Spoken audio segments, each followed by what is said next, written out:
Hello friends, সবাই কেমন আছেন? আশা করি ভালোই আছেন। আপনাদের সাথে আছে আমি রূপম এবং আপনারা দেখছেন সিবিটেক বিডি বাংলা ইউটিউব চ্যানেল। আজ আমরা করতে যাচ্ছি আইটেল ভিশন 2 ফোনটির একটি ফুল রিভিউ। তো কোথাও যাবেন না, ফিরে আসছি ইন্ট্রো এর পর।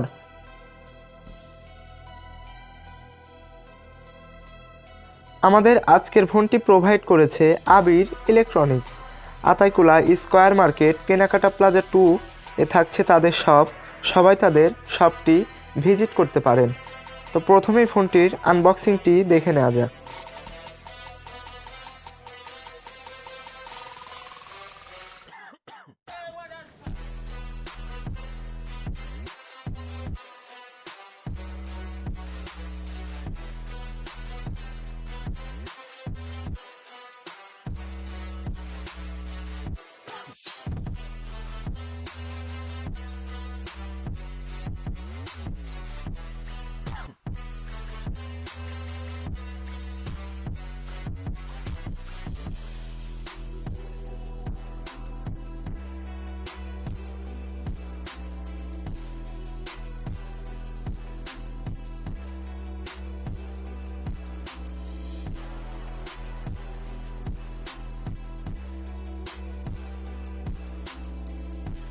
প্রথমেই ফোনটির ডিজাইন এবং বিল্ড কোয়ালিটি নিয়ে কথা বলা যাক।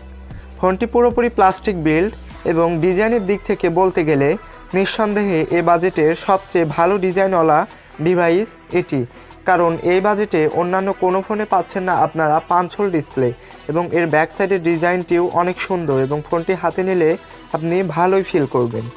এক কথায় বলা যায় ৯,০০০ টাকা বাজেটে এই ফোনের ডিজাইনকে আপনি কখনোই খারাপ বলতে পারবেন না। ফোনটির ডিসপ্লে হিসাবে থাকছে 6.6 ইঞ্চের একটি এইচডি প্লাস ডিসপ্লে। এ বাজেটে এইচডি প্লাস ডিসপ্লে দেওয়া অস্বাভাবিক কিছু নয়, তবে সবচেয়ে বড় কথা হলো এর ডিসপ্লেটি পাঁচ হোল ডিসপ্লে, যা এই ফোনের অন্যতম সেলিং পয়েন্ট হতে পারে। বাজেট অনুযায়ী ফোনের ডিসপ্লের কালার, শার্পনেস সব কিছু ঠিকই ছিল। এক কথায় বলতে গেলে ৯,০০০ টাকা বাজেটে এর ডিসপ্লে এবং ডিজাইন অনেক ভালো। ফোনটির ক্যামেরা হিসাবে থাকছে ব্যাক সাইডে ট্রিপল ক্যামেরা, যার মেইন ক্যামেরা 13 মেগাপিক্সেল এর সেন্সর। এর সাথে থাকছে 2 মেগাপিক্সেলের ম্যাক্রো লেন্স এবং 0.3 মেগাপিক্সেলের একটি ডেপথ সেন্সর এবং এর ফ্রন্টে থাকছে 8 মেগাপিক্সেলের একটি সেলফি শুটার। বাজেট অনুযায়ী এর ক্যামেরাকে ভালোই বলা যায়। শার্পনেসের ঘাটতি যদিও কিছুটা রয়েছে, তবে প্রাইস বিবেচনা করলে এ সকল কিছু মেনে নেওয়াই যায় এবং এক কথায় বলতে গেলে বাজেট অনুযায়ী এর ক্যামেরাকে ভালো বলাই যায়। আমি কিছু পিকচার স্যাম্পল দিয়ে দিলাম, এখন আপনারাই দেখুন এর ক্যামেরা কোয়ালিটি কেমন ছিল।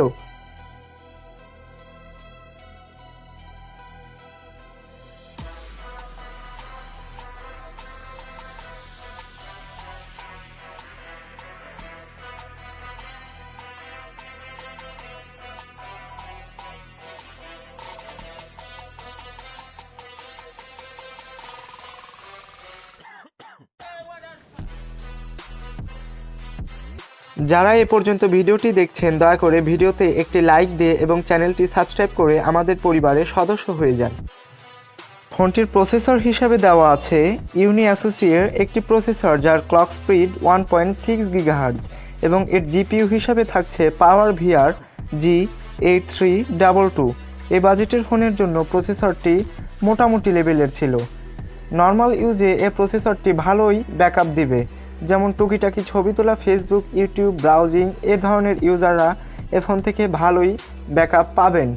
তবে আমার মতে যদি মিডিয়াটেক A22 অথবা P22 প্রসেসরটি এই ফোনটিতে দেওয়া থাকতো তাহলে ফোনটি আরও ভালো হতো। ফোনটির র্যাম হিসাবে থাকছে 2GB এবং রোম থাকছে 32GB এবং এতে থাকছে ডেডিকেটেড মেমোরি কার্ড স্লট, যাতে আপনারা 128GB পর্যন্ত মেমোরি এক্সপেন্ড করতে পারবেন, যেটি এই ফোনের জন্য একটি গুড সাইড। ফোনটির ব্যাটারি হিসেবে থাকছে 4000 মিলিঅ্যাম্পিয়ারের একটি বিশাল ব্যাটারি এবং সাথে থাকছে একটি রেগুলার চার্জার, যা দিয়ে ফোনটিকে ফুল চার্জ দিতে সময় লাগে প্রায় 3 ঘন্টা। নর্মাল ইউজে এই ফোনটি একদিনের বেশি ব্যাকআপ দিবে এবং হেভি ইউজে যা 5 থেকে 6 ঘন্টা মতো চলবে। ফোনটির সিকিউরিটি হিসাবে থাকছে ফিঙ্গারপ্রিন্ট সেন্সর এবং ফেস আনলক। ফিঙ্গারপ্রিন্টটি মোটামুটি লেভেলের ফাস্ট এবং অ্যাকুরেট ছিল এবং ফেস আনলক ভালো আলোতে ভালো কাজ করে। আমি বলবো যেহেতু ফেস আনলকটি সফটওয়্যার বেজ, এ কারণে সবসময় ফিঙ্গারপ্রিন্ট লকটি ব্যবহার করতে। ৯,০০০ টাকা বাজেটে আমরা এই ফোনটি থেকে পাচ্ছি বাজেটে 5 হোল ক্যামেরা, সুন্দর ডিজাইন, বড় ব্যাটারি। এক কথায় বলতে গেলে ৯,০০০ টাকা বাজেটে এটি একটি ভালো ফোন। তো কেনা না কেনার ব্যাপার। আপনার ভিডিও ভালো লাগলে লাইক করুন এবং সাবস্ক্রাইব করে আমাদের পরিবারের সদস্য হয়ে যান। তো দেখা হচ্ছে অন্য কোনো ভিডিওতে। ততদিন সবাই ভালো থাকবেন, অনেক ভালো।